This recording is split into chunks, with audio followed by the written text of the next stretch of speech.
Well, good morning and welcome to Talk It Out Tuesday. This is a time when I take a moment to answer the questions that are submitted to me. Now, I got a question from one of our students Sunday after the morning message. So if you will need to go back and re-listen to the morning message from Sunday, you might want to do that as we talked about the proof of the resurrection and how we can, with a level of confidence, believe in the resurrection of Jesus Christ.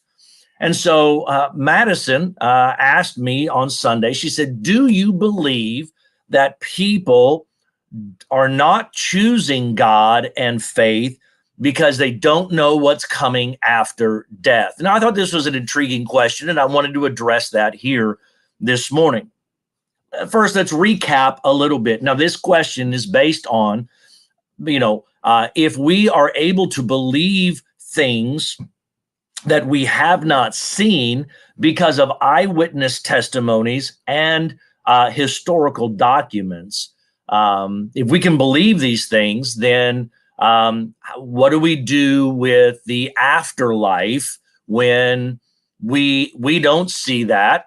And we really, and not like we have some eyewitness testimonies, about that. Jesus does come back to life, but he doesn't speak on the life that you experience after death. Lazarus comes back from the dead, does not really express, and we don't have recorded documentation concerning, what was it like for those days that you were there. Jesus does tell a parable of the rich man and Lazarus.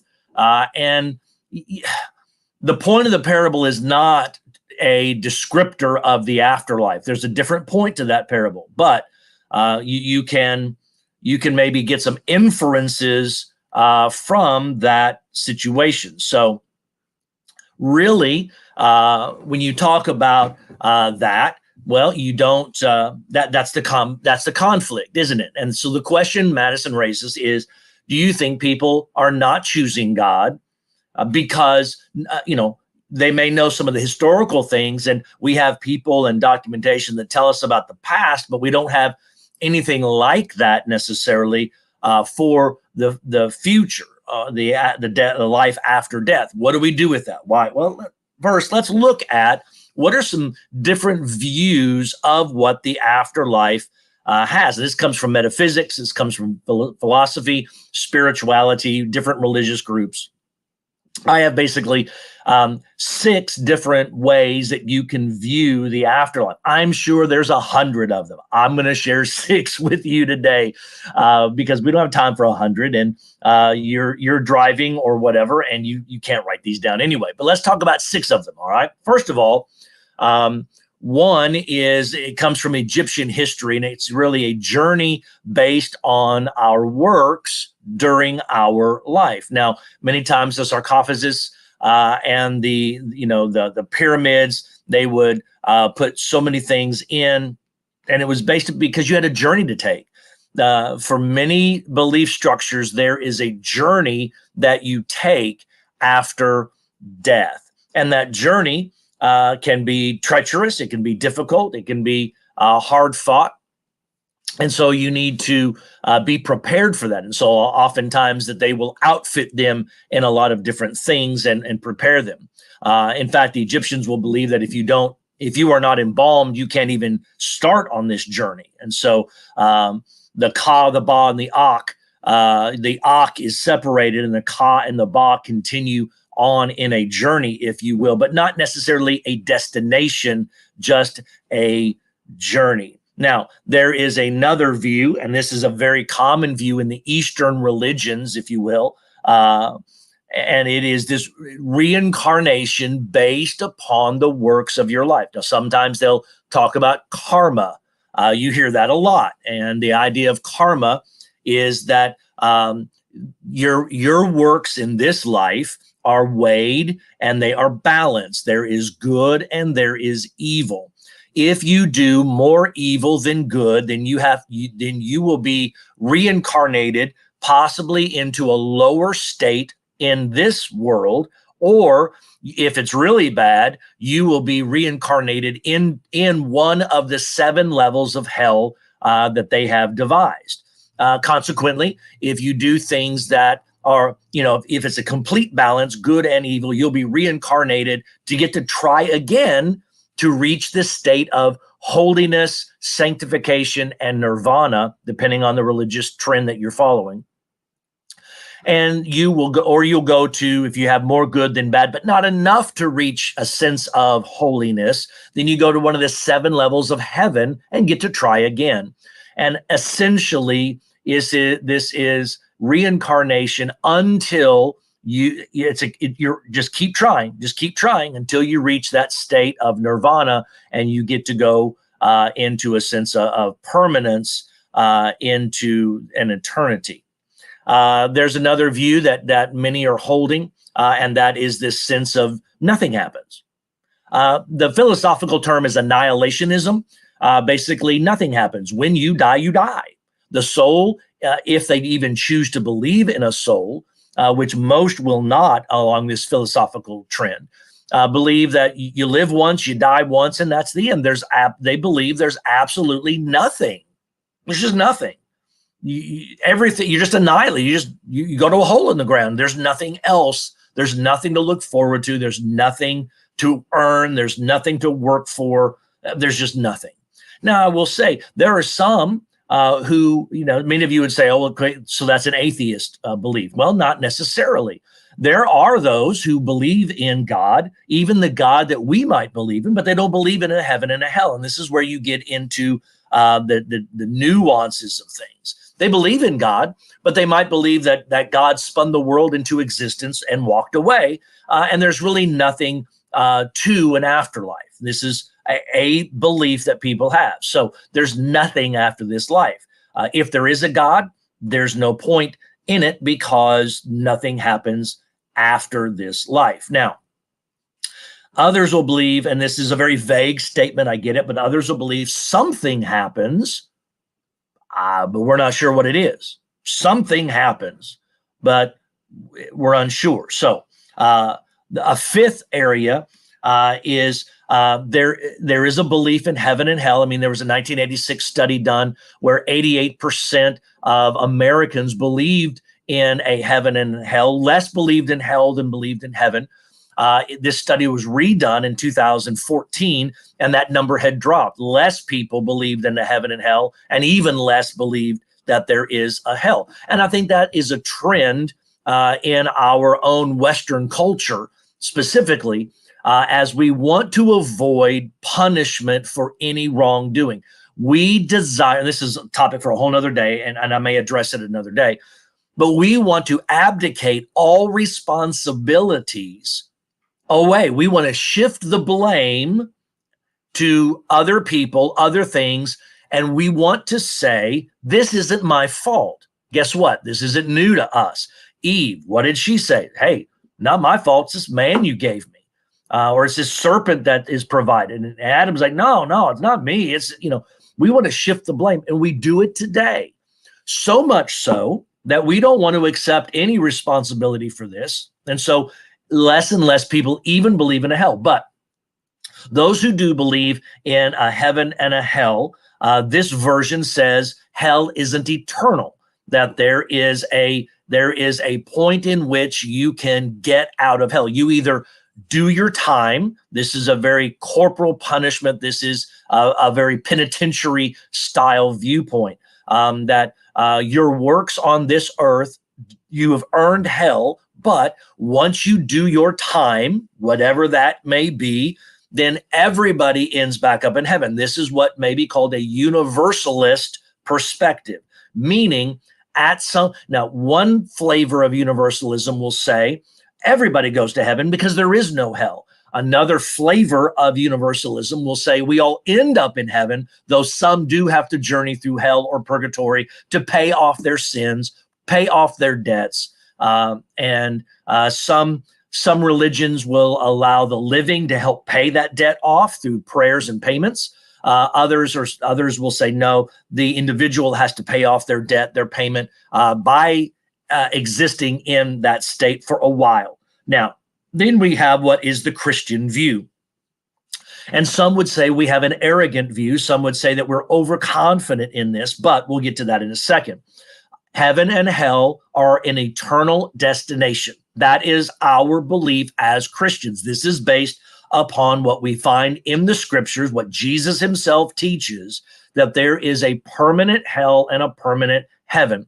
And at the end of your life, and specifically at the end of the world's time, then we all stand before God, and you either have been acquitted of all of your sin based upon a faith-based relationship in Jesus Christ, or you are not acquitted because you did not place faith in Jesus Christ. That is the tipping point.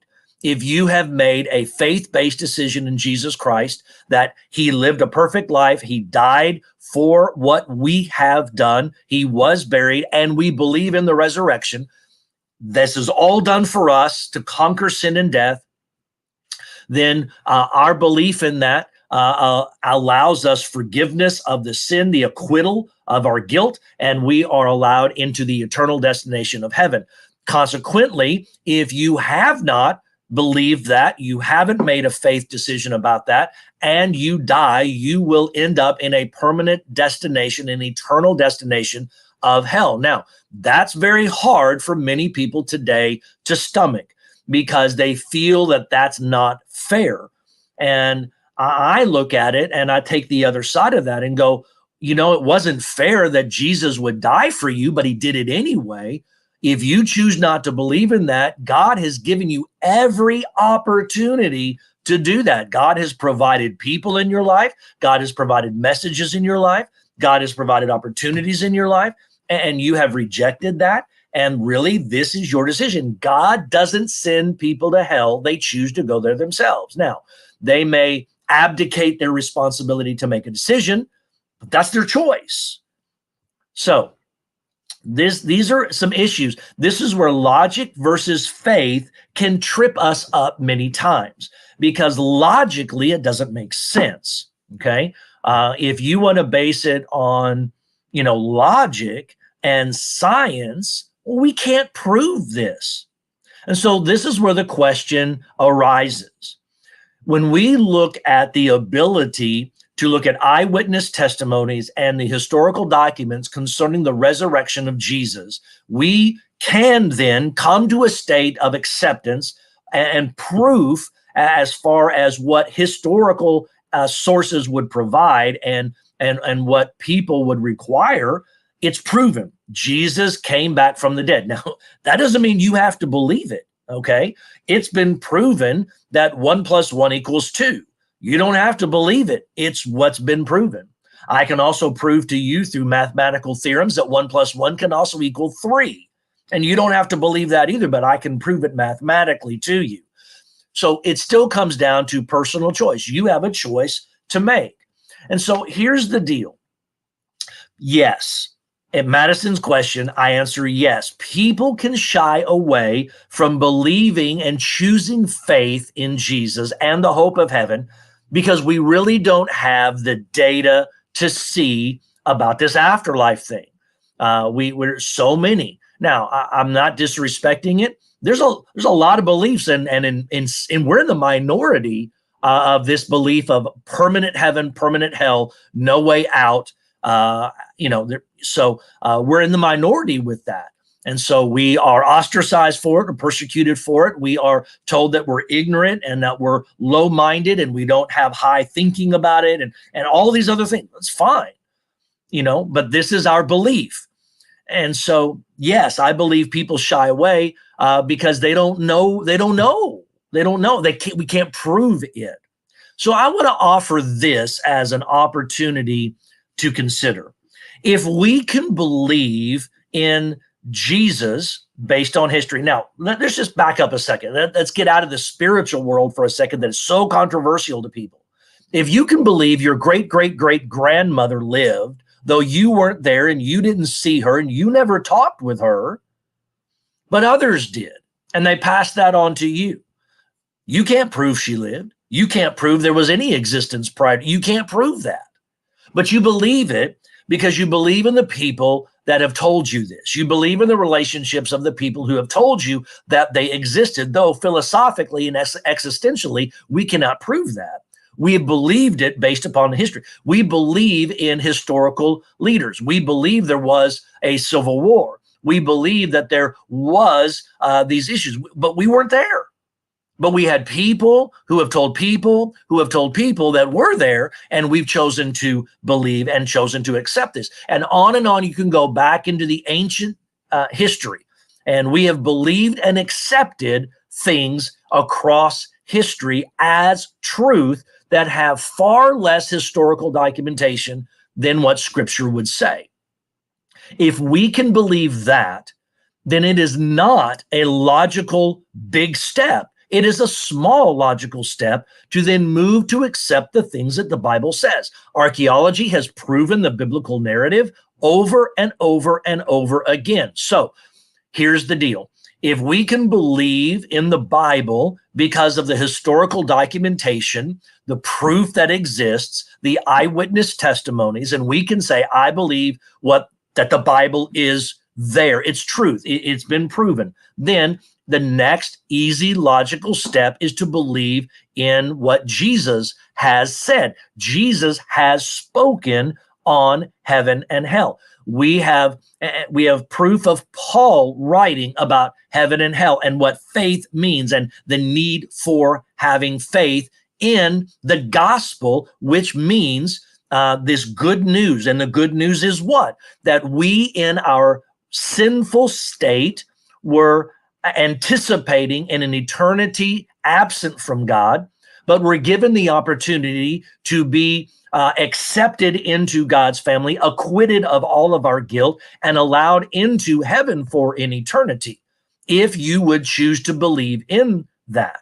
So if you can believe great-great-great-grandmother lived because of that, and you can then take the logical step to say, then I can accept the Bible because it has been proven historically. No, I may not understand everything. I don't understand why my great-great-great-great-grandmother wore what she wore, spoke what she said, and acted the way I don't understand that. But it doesn't mean I don't believe in her. I don't understand everything about Scripture. It doesn't mean I don't believe in it because of the documentation, the eyewitness testimony, the oral tradition that's been passed on down through the ages. So if I can then accept Jesus in the Bible, then if I accept the Bible, I can accept Jesus. If I can accept Jesus, then I can accept and trust what he said. He spoke of eternal things. Here's my challenge to you. Read Matthew, Mark, Luke, and John. These are 4 books in the New Testament portion of the Bible. These 4 are what we call the Gospels, and they speak about Jesus. They record what Jesus did and why Jesus did that. I encourage you, go read those, focus in on the things Jesus said about heaven and hell, and allow these logical steps to take place, and you will find that you can logically as well as faithfully accept what he has said. Do people reject God and Jesus because they don't know what's coming? I believe that's true. But I also believe we haven't taken a healthy opportunity to look at the logical progression, and we can prove to ourselves, if we will just take steps of logical reasoning, and we can move into a spiritual decision of faith to believe in what we haven't seen, believe in whom we have not physically heard from. We didn't get to touch his hands or his side. And I love when Jesus said, blessed are you who have believed because you've seen and you've heard, but even more blessed are those who will believe that they haven't seen and they haven't heard and they didn't get to touch my hands and my side. Blessed are those who would believe.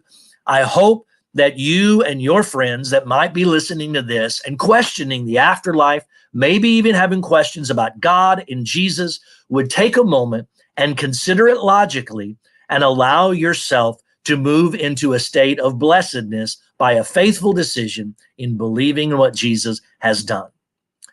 Thanks, Madison. That's a great question. I hope that helps. You guys have a great day. I take all of your questions that you submit and I answer them on Tuesdays.